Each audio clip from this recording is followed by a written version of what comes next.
Hello，大家好，歡迎返嚟我嘅 channel，我係啫喱。今日我會同大家分享一款菜多肉少、超級健康嘅湯水嘅。咁我會首先處理咗個粟米先啦。我會將啲粟米粒剝咗出嚟嘅。咁你哋平時咧係會用咩方法嘅呢？留言俾我分享下你哋嘅方法啦。而我嘅方法當然就係非常之簡單啦。我會將個粟米切開咗佢，咁樣剝粟米粒嘅時候就好易剝噶啦。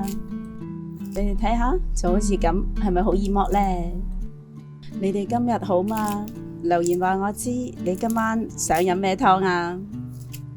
講起剝粟米粒呢，我有曾經試過用過啲粟米粒嘅刨啦，即係話懟條粟米入去轉嗰啲呢。但係佢刨出嚟嘅粟米呢，啲粟米粒係爛晒嘅，咁啲粟米汁就流晒出嚟啦。咁我用而家呢個方法呢，就可以剝到完整嘅粟米粒出嚟咯。咁樣粟米粒嘅味道同埋營養都唔會流失咯。跟住呢，我會切啲番茄啦。咁今次呢個湯呢，我就用咗3個番茄嘅，因為屋企嘅2位長老喺度啦。咁我哋今晚係5個人食飯嘅，所以呢就會用3個番茄啦。咁呢個呢，就係5到6人份啦，即係5、6個人都差唔多夠飲噶啦。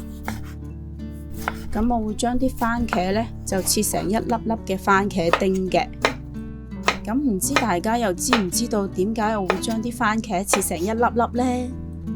知道嘅話唔好怕醜，留言話我知啊。咁俾啲時間大家留言啦，咁我就會繼續努力地切。因為呢，我煲番茄湯有個習慣，就係喺煲之前會將啲番茄炒一炒佢，將啲番茄油炒出嚟，咁樣煲出嚟嘅番茄湯呢，個番茄味係好香濃嘅。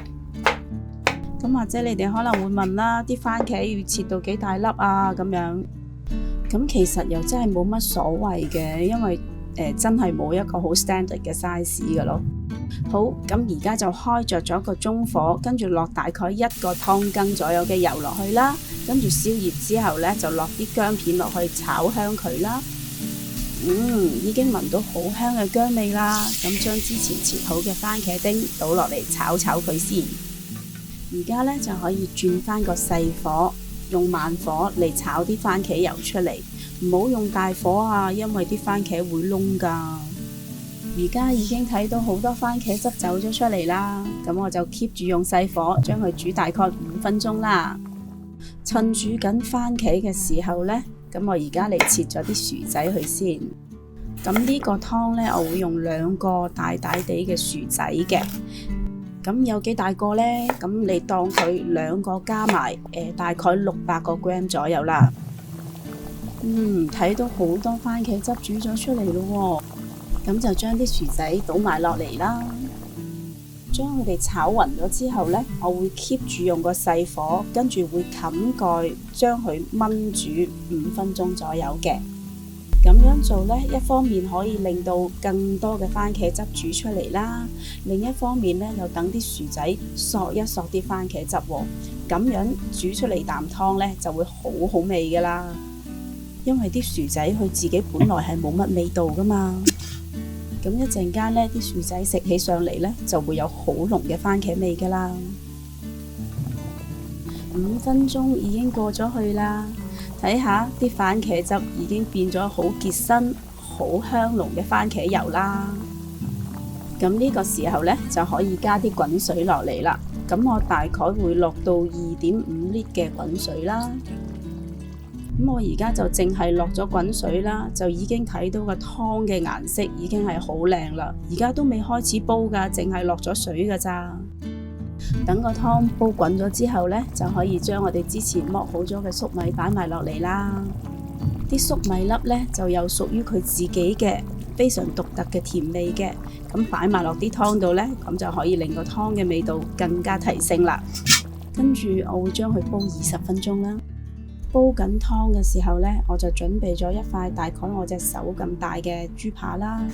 咁我就會將佢切成肉粒啦，因為一陣間煮嘅時候呢會快啲熟咯。咁我又講下急凍豬扒同新鮮豬肉嘅爭議啊。咁話說呢，我屋企嘅長老呢，好多時候呢都會堅持一定要食新鮮嘅豬肉嘅。但係我呢，就反而中意食急凍嘅豬肉嘅，因為呢，我覺得新鮮豬肉擺喺豬肉台度賣幾個鐘，咁已經係滋生咗好多嘅細菌咯。咁但係急凍嘅豬肉呢，通常佢哋就係劏好豬之後分割好，就會拎去急凍，咁樣相對暴露喺空氣嘅時間就比較少啦。所以我好多時呢都比較偏向買急凍嘅豬肉嚟食嘅。而家我會用1茶匙嘅糖啦，1/2茶匙嘅鹽啦，同埋1茶匙嘅粟粉呢嚟幫豬肉調味嘅。我想啲肉粒更加鮮味啦，所以我會加多大概20ml嘅雞湯落去嘅。咁樣啲肉粒一陣間食起上嚟呢，就會好鮮味啦，好嫩滑噶啦。我會用一個揸葉嘅手法啦，令到肉粒嘅纖維鬆開，等佢可以吸收晒啲雞湯嘅。